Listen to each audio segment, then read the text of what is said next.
Hi there, Lexi Daly here with Paper Tray Ink. I'm so excited to be joining you for this week's episode of Make It Monday. Today we'll be making white on white die cut cards with a pop of color. So first I thought I'd start off by looking at a few of the cards I've created with this technique in the past.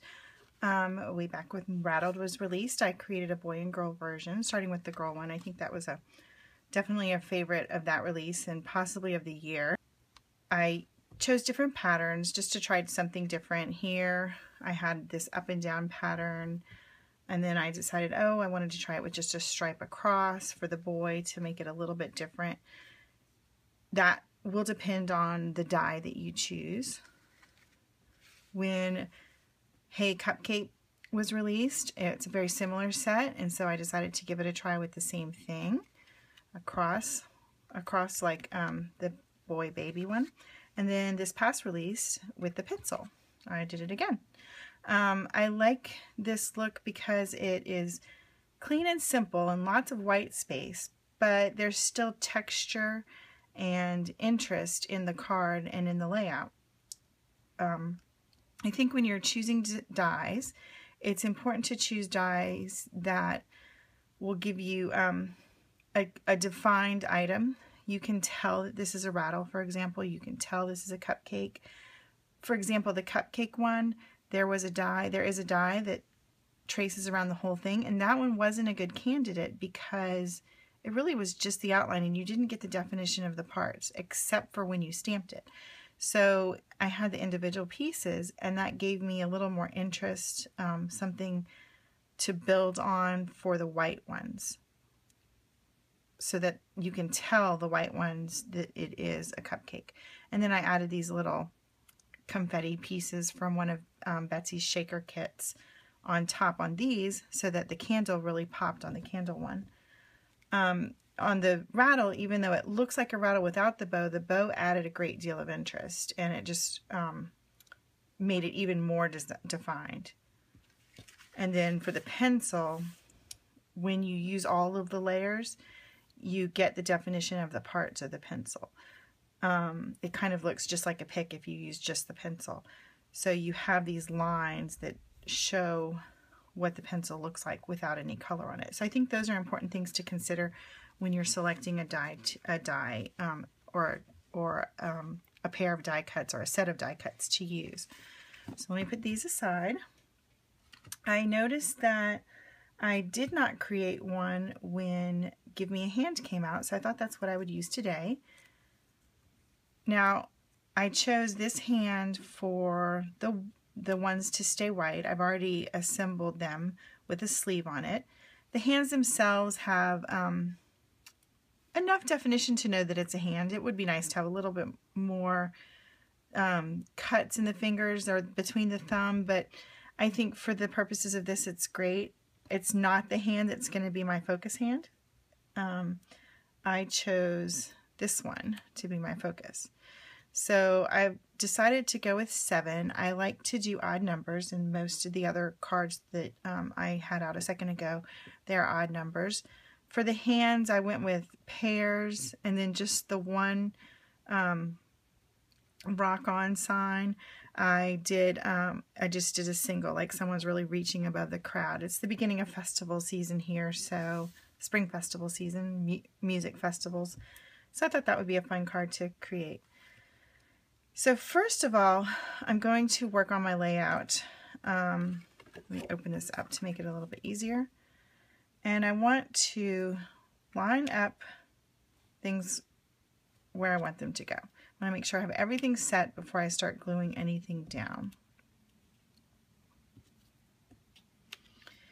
And I'm going to stick 3 sets of hands, 2 on this side, 1 on this side, and then our little one coming out. I'm just using this as a placeholder. We're going to assemble the one that goes there in just a second. So let's get this. Actually, I'm going to go ahead and put a sleeve on it just so that we know how tall it is. And for this one, I'm not going to put the sleeve as low as on the other ones. I do want it to pop up above the rest. And it's also going to be on pop tape. foam tape.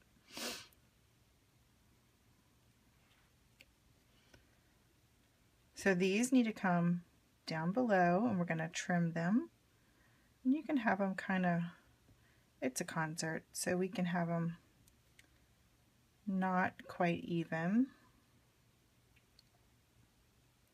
I think we can bring them down a little bit more, especially close to the hand.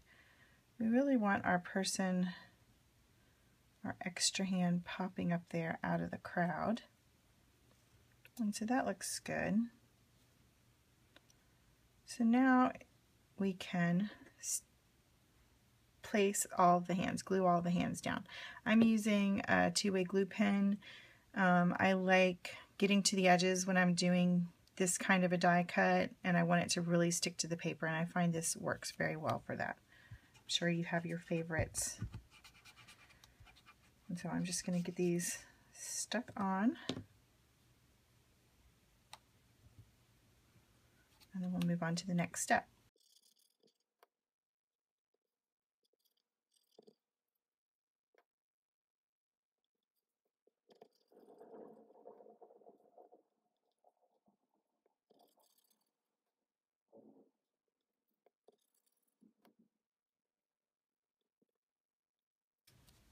All right, now that that's done, I will set that aside.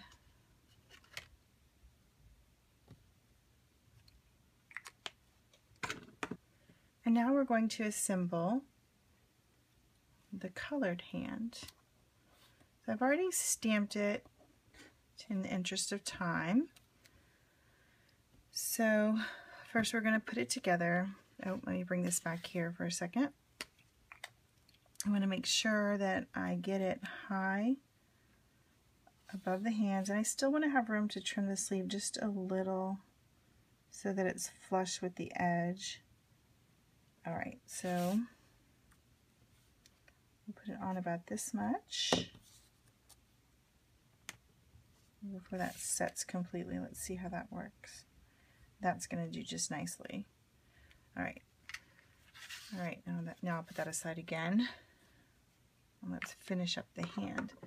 I thought it would be fun to put a little bracelet, concert kind of bracelet around the hand.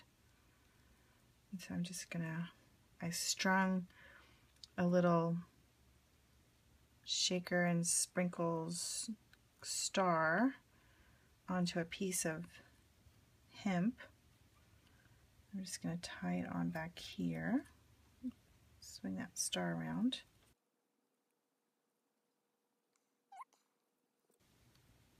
I'm just going to cut the tails off, and then I'm going to hide those under my foam tape so that they stay in place. And speaking of the foam tape, let's get that out.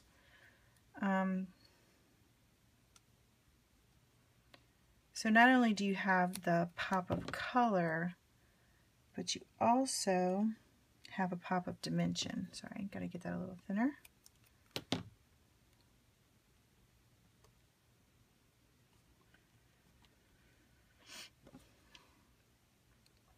Highlighting your focal point and the sentiment too on this card. On the other cards it's just in color, but this set has a speech bubble, which is perfect for this. I'm going to do a tiny bit on the bottom too.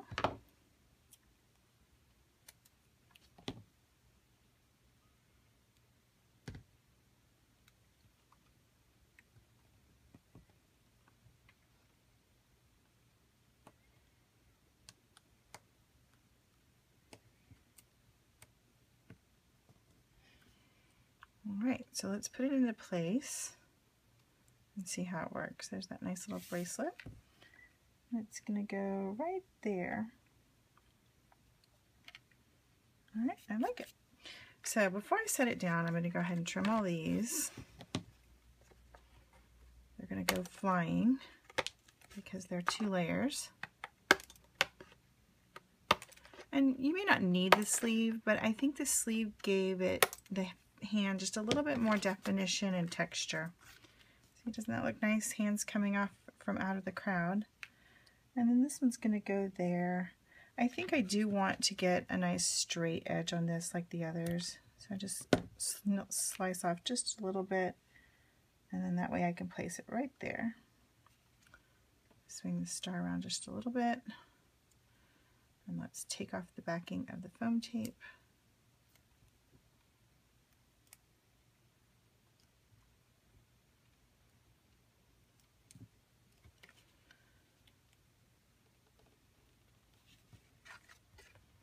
And that's nice and flush with the edge. And there we have. And for the sentiment, we've got You Rock. And I think I'm also going to put that on foam tape.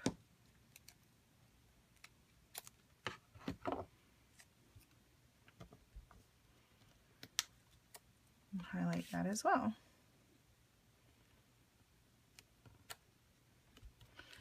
And here we have it. Texture with the white on white die cuts, little added interest. It's almost like the silhouette cards I did that month too. Then we have our another nice little popped up hand with a little bit of bling for the bracelet, and our sentiment popped up too. I did one earlier. I didn't think of tying on the bracelet before, but I added some raindrops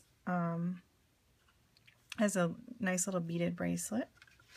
And then another one I did while working on this project today was flip-flops. I just got back from the beach, so I thought it would be fun to have a flip-flop card. This die was a little bit harder to figure out just because it was so much bigger for the card than most of the other dies I was using, but you still have 2 layers for that added texture and definition. And like on the first rattle card, I made the flip-flops going off of the edge of the paper just like I did with the rattle card. This is actually it's the same die cut. I place it here, I get my straight cut there, and then I just line it up at the top. That way you're not having to figure out, I mean, you could do it separately, but you're not having to figure out the angle really, and the spacing, because we know how 2 fits well right here. Same thing for this one, 2 fit perfectly. So when I started working on my layout here, I just took what I cut from here, put it at the top, and that let me know where to place this one. And the same thing here. I laid it out, put it there, and it gave me the perfect room to put my other die in. So let's get the 2 from today. And there's our new cards. Now it's your turn. You can find all the information you need to play along on Nicole's blog, including directions on how to link up. I can't wait to see what you create. This has been Lexi Daly for Paper Tray Inc. Thanks for watching. Bye.